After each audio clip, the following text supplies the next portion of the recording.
Recording set up here. Awesome. Okay, so people are starting to join up now. I might as well start my my introductory spiel. So yeah, welcome in everyone. I'm very excited for this lightning talk block. We have 3 speakers today in this block. We have Sarah, Alex, and Psydere. And yeah, there'll be a window of approximately 10 minutes per speaker, with the possibility for some questions at the end. But yes, in the interest of being lightning talks, I'm gonna shut up pretty quickly, and hand you over to Sarah for our first talk. Hi, everyone. I'll be presenting my project that I'll be starting soon, and I'm open to any feedback you may have. So the project is using multivariable Mendelian randomization to examine the impact of childhood and adulthood diagnosed ADHD on a battery of physical and mental health outcomes. So a bit of background on the timing of ADHD. We have seen a rise in ADHD diagnoses in the past 2 decades, and that leads to a few questions. Is this truly a true increase in cases of ADHD? So are more people getting ADHD, or is it rather an increase in recognition of the symptoms of ADHD leading to more diagnoses? And this has also led to another question because more adults are getting diagnosed with ADHD later in life when it's supposed to be, in theory, a childhood disorder. So is adult diagnosed ADHD a delayed diagnosis, something that's been present since childhood? Or is it rather a completely different presentation or perhaps a different disorder altogether? So some studies have looked at genetic differences between childhood and adulthood ADHD and have actually found that there are different genetic variants for both.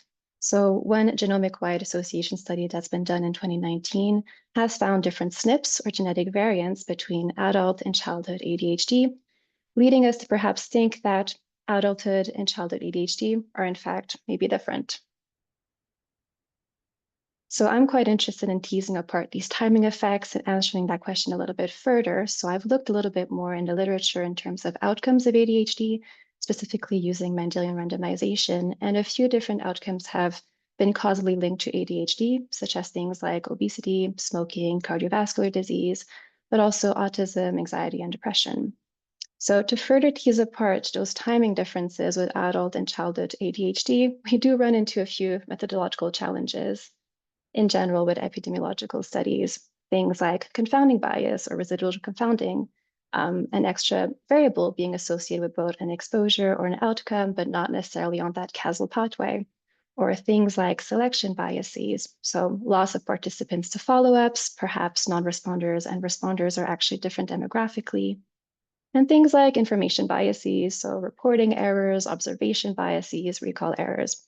So we know that the gold standard truly would be to use a randomized control trial, but that's not really feasible. We can't really assign an exposure to people and see what happens with the outcomes. It's not ethical, it's not possible. So rather, using observational data or secondary analysis is quite difficult to move from a description framework to a prediction framework, but even more so to a causal inference framework. So in my search to perhaps find a method that would allow me to causally answer these questions, I fell upon Mendelian randomization, which is a new method for me. And MR essentially capitalizes on natural randomization that we have in our genes that occurs at conception to create an instrumental variable to allow us the investigation between an exposure and an outcome. So in this case, my exposure being ADHD, with genetic variants linked to ADHD, but not my outcomes. So in some ways, MR is analogous to an RCT. It's not the same, but it does emulate a lot of its framework by having that randomization in the genetics right here, kind of emulating the randomization methods in an RCT, allowing us for that comparison between exposed and control, and allowing us to control for a lot of confounders that are otherwise not really feasibly controlled in other types of studies.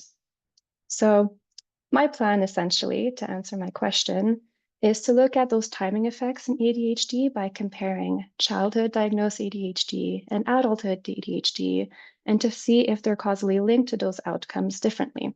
So I'll be doing 3 sets of analyses. First, I'll be doing a 2-sample MR with my exposure of childhood diagnosed ADHD and my outcomes that I've listed earlier.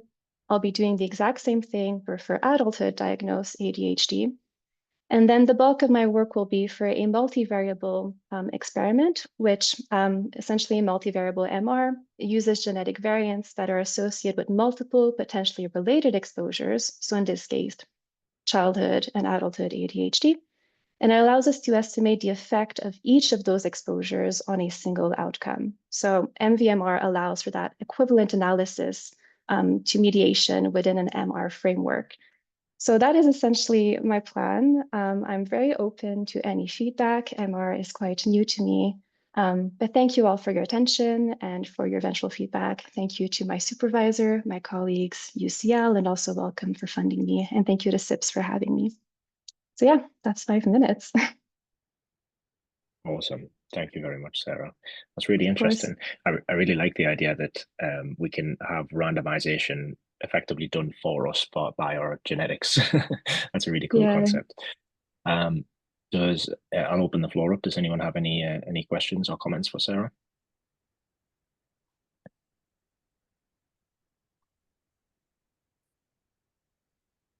No, I think you knocked it out of the park. Amazing. Is Do you see the kind of MR framework having kind of wider applications outside of ADHD, maybe some other psychopathologies? I don't know the extent to which it might apply to non-ADHD things.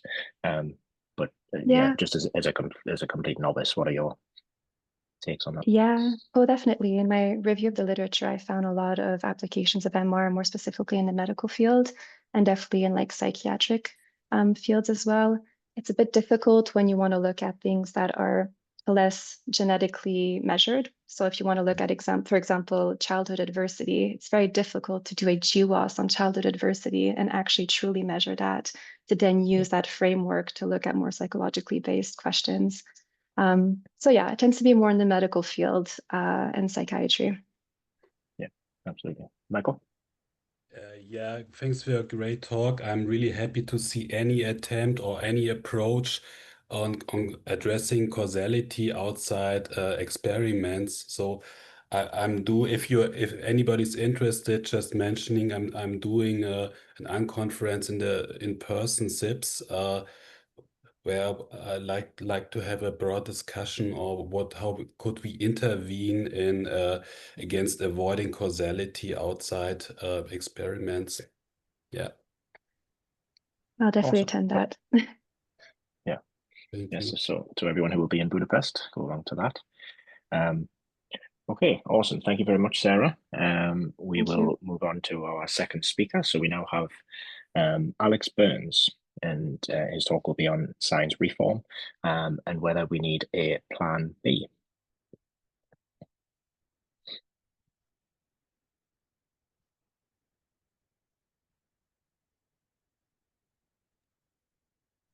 Hello. Yeah, so this is science reform. Do we need a plan B? Are we seeing slides? Yes. So there's 2 points here. They're separate points. One is that there is no plan B in science reform. And I think that we should have a plan B. And my idea for a plan B is to elevate the adversarial nature of science. And these are separate points. I think they should be considered separately. And if you don't agree with my plan, I think it's worth considering whether we have a contingency plan. So 2011 to 2014, replication crisis kicked off Plan A. And Plan A is to do meta-science research and to write papers. It meant new methods for stakeholders to adopt, and this is the crucial part. And adoption has required more advocacy than expected. And in my opinion, no plan B has been proposed in case adoption fails. So what happened in Plan A? Lots of very good things. I think Plan A is essential. It is the shoulders of giants. But Plan A working alone assumes that there's this overwhelming desire for discovery amongst researchers. And I think this assumption turned out not to be true. I believe this assumption. I think a lot of people believed it more than what's turned out to be true. And open science has assessed itself as if no other plan is possible. So these are the standard interventions. I won't linger here too much for time, but this is from a recent paper. The planning interventions require stakeholders to change, and stakeholders may not change. The interventions work if true discovery means success.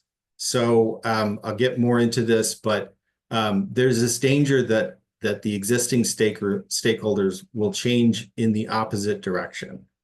So Samin Vazir at the pre-conference to this conference said, "We're bleeding early career researchers, and it's dangerous to ignore this." I think we are ignoring this, and I fully support this way of thinking, as I'll get into.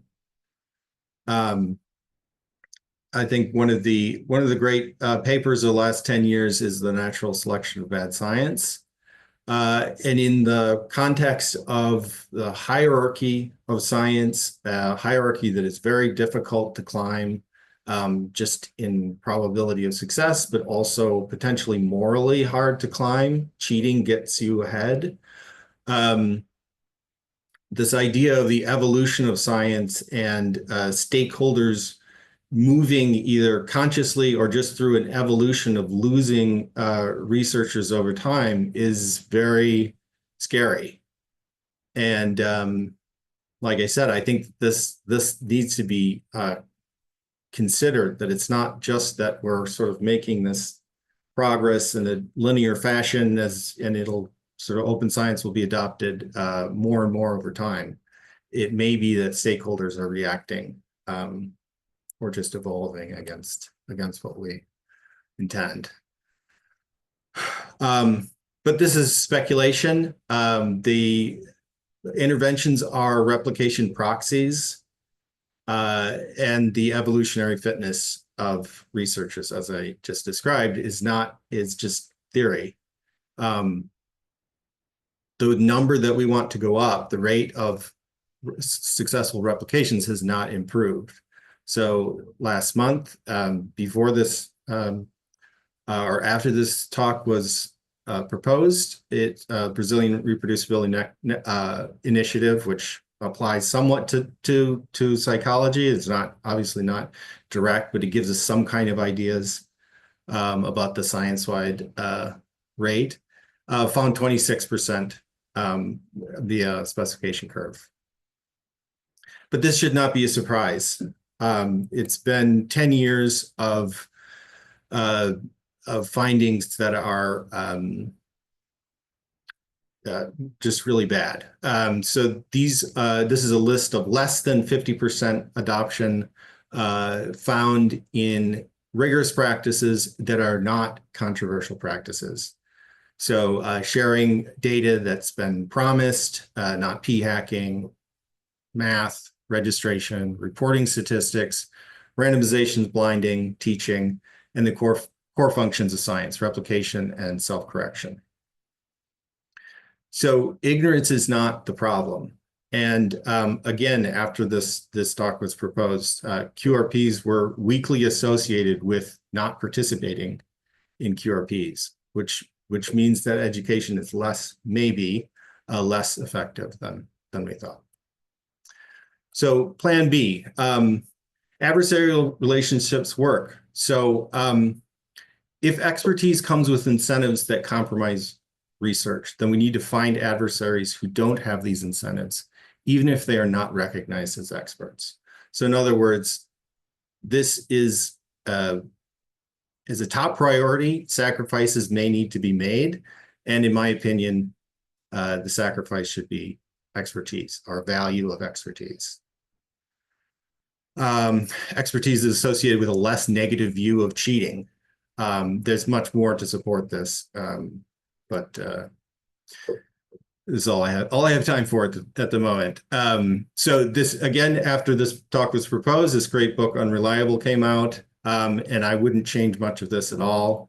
The body of this published literature must be systematically cleaned up by professional data detectives. And this is, you know, essentially what I would recommend for Plan B.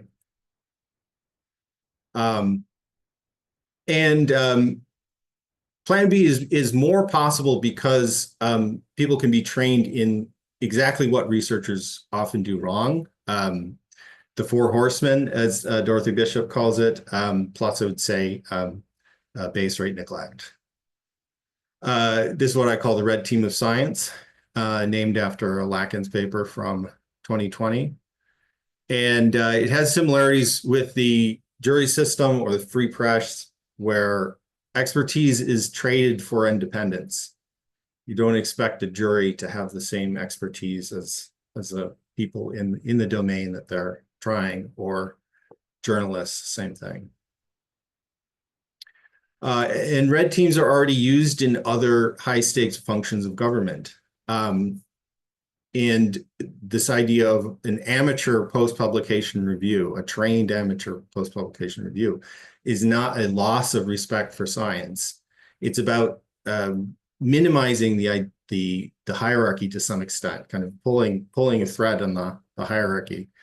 But it is about raising science to the importance of the justice system or national defense, these things that we think are existential. And I think that's what it is. It's about respect for science. It's not trying to tear anyone down. So this has a lot more information, this companion piece. I would hope that people will respond to this in any way they see fit. And I'm happy to help with that. Yeah, that's all. Great. Thank you, Alex. Mm-hmm. So yeah, so this was covered a little bit yesterday in the kind of future of open science panel, about not necessarily moving away from just kind of encouraging everyone to get onto the ship, and more about kind of policing and like having a bit more discipline, holding people accountable when these as you say, non-controversial practices are not done, and so on. Cool. Yeah, other talks have had some interesting quotes. I potentially could have put quotes from this conference in here, because I think it's been on topic. For sure. Priya, you have your hand up. Hey, yeah, thanks so much. That was really interesting. The route that I thought you were going to go down when you were talking about adversarialness, or whatever I can't remember what the exact word was, was adversarial collaborations, because I guess that's similar in the way that if you have different aims for how you want the research to turn out, then you're naturally going to have to kind of do things in a better way, because otherwise they're going to be biased in one direction towards one of you. So what do you think the role of adversarial collaborations is in Plan B, perhaps? Oh, I mean, yeah, absolutely support adversarial collaborations, but I think that adversarial collaborations are rare. There not many people will sign up for one. In the companion piece I linked to, there's this quote from Wagenmakers from 10 years ago saying that it's about as attractive as putting your head in a guillotine. And I think that we should know that, I think that we need to think about how we compensate for that and how we account for that. But yes, your point is absolutely correct. Like that would be great. Just a tiny follow-up to that. I wonder if we could learn something from when it goes well. So I know that like in some big team science collaborations, like Many Babies, adversarial collaboration is the norm now, because the kind of developmental psychology community is so theoretically like dichotomized that they kind of, that's the way to answer the big questions, is for people to team up from kind of all sides or both sides. to answer the questions. And yeah, so I have a bit more hope maybe that that people could be incentivized to engage in them more. I do as well. I hope that it works. Yeah. Thank you very much. Okay, so in the interest of time, we'll move on. But thank you very much, Alex. There was a quick question in the chat, just a request to pop some of the links from your talk in the chat. So perhaps as we do this next talk, you could maybe do that.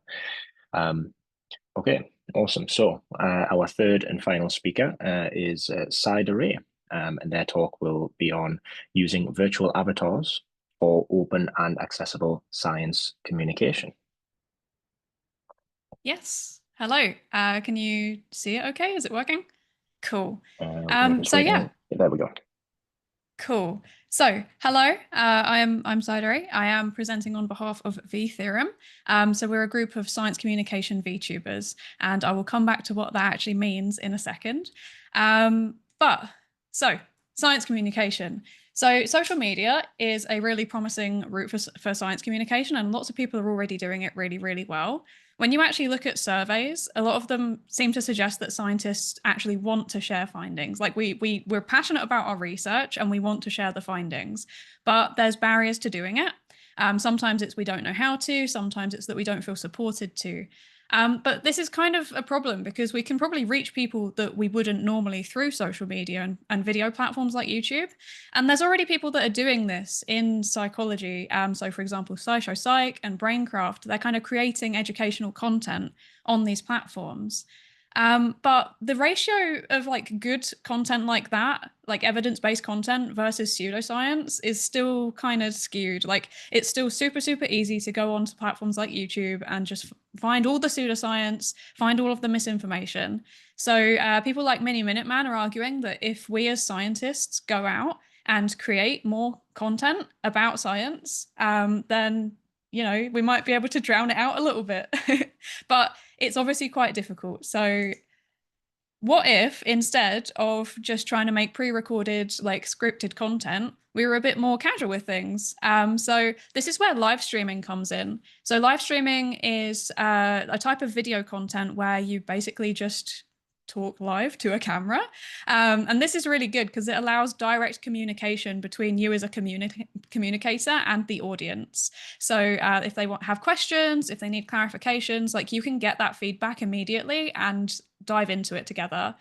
There's quite a few people that are doing science outreach in terms of live streaming. So these are all examples from Twitch, twitch.tv, which is like a big live streaming platform. But there's like Muhoodles who does space science. There's Science that do, I think they do like molecular biology, but like with a specific focus on like insects. There's Woofster who does like R walkthroughs, like R tutorials basically. There's also a lot of clinical psychology and psychotherapy orientated stuff. So like Cartoon Therapy is a social worker, Psychoterist is a clinical psychologist, Dr. Mick is like a registered family therapist. But there's a bit of a gap in terms of research psychology. So as far as I'm aware, the only kind of like quote unquote big research psychologist doing this kind of outreach is Perry Curiel, who does like a kind of mix of like neuroscience-y stuff. She plays games with EEG, which is very, very cool. But like otherwise, there's a kind of a bit of a gap. So this is where we think that maybe VTubing can come in and also kind of what we do. So VTubing is a mixture of the word virtual and YouTubing, and it's basically just creating videos or live streams using a virtual avatar. So exactly like what I'm doing here. There's a few examples on screen. There's Gargura, who's really, really famous. She's literally just like stopped creating content very, very recently, but she's super popular. She was the face of a big agency, like a big content agency.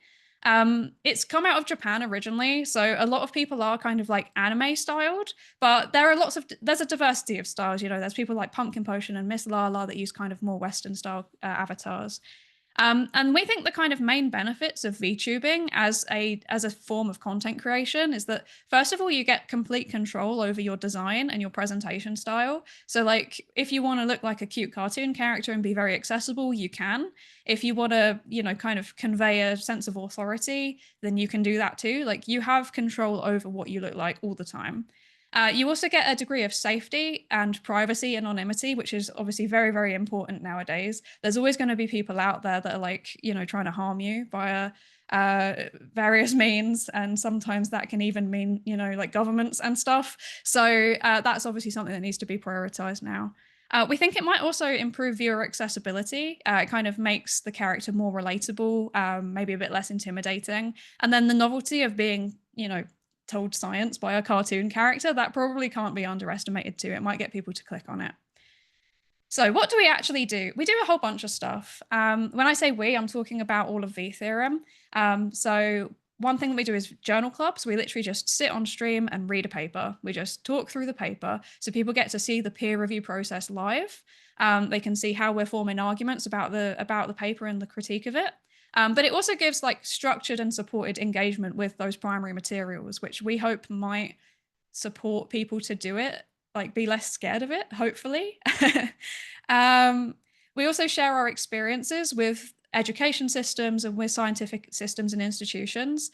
So that might mean talking about career paths. It might mean talking about the realities of being a scientist.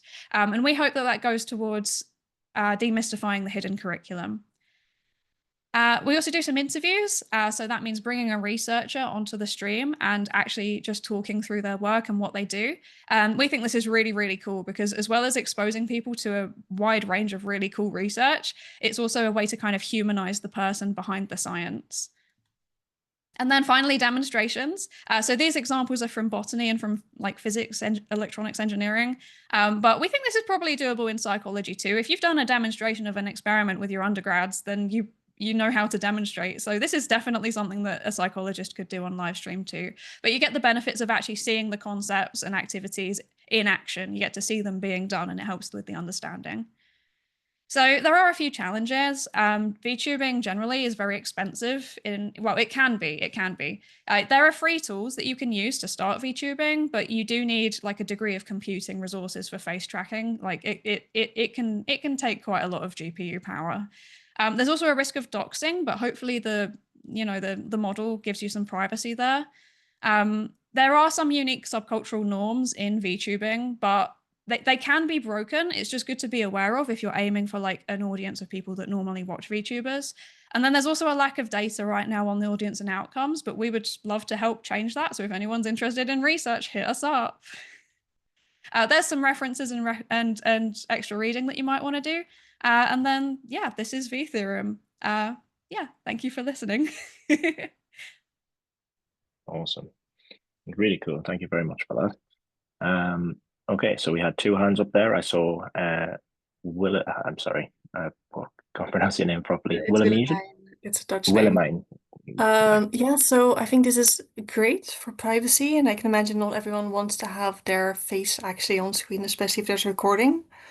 But on the other hand, in terms of accessibility, I have to say I have a visual impairment, and I could not concentrate on any of the screen with you in the background until I had like a post-it literally on the top of the screen.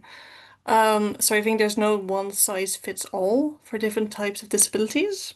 And I think maybe to implement this, you could look at less brightly colored and less moving avatars as well. So that's just because I can imagine there are different types of audiences, and this is just something to keep in mind for different kinds of disabilities. But very interesting nonetheless. Absolutely. Thank you so much for that. Yeah, that's really, really important to highlight. There are people that have what we would call a PNG tuber avatar, which is basically just an avatar that moves in a very, very subtle way when they talk. So that might be more appropriate in that context. What I find personally is that my audience is like a lot of neurodivergent people. So like a lot of autistic and ADHD people really, really seem to enjoy the kind of like moving avatar. But yeah, I think obviously, yeah, absolutely. Different forms of accessibility needed in different contexts. Sarah? Yeah, this was a really interesting talk. I've never heard of VTubing before, so it's a totally new world for me. So thank you for introducing me to this. Just wanted to say that I'll be running an unconference on public engagement in a post-truth society, specifically on these types of questions, like how to disseminate knowledge to wider audiences, how to limit misinterpretation. So we'll be doing that on the Friday in Budapest. If ever you're there, it would be lovely to have you there. Would be great to continue this discussion. This is really interesting stuff. Amazing. I won't be there, unfortunately, but if anybody else is, go check it out. It sounds really cool. Yeah, come talk to us. I'll be there. I think, yeah, I agree completely. I think there's a big open market or a big opportunity for the dissemination of psychological research findings that are a lot more kind of accessible and widespread through likes of YouTubing, BTubing, and other very cool things like that. So awesome. So perfectly timed. So yeah, that is all three talks. Thank you everyone for coming along to this lightning talk block. Thank you to all three speakers, Sarah, Alex, and Psydere, for your fantastic talks. And yeah, I'm sure there's some other interesting things to see before the online conference concludes. So thank you everyone. See you soon. Thank you.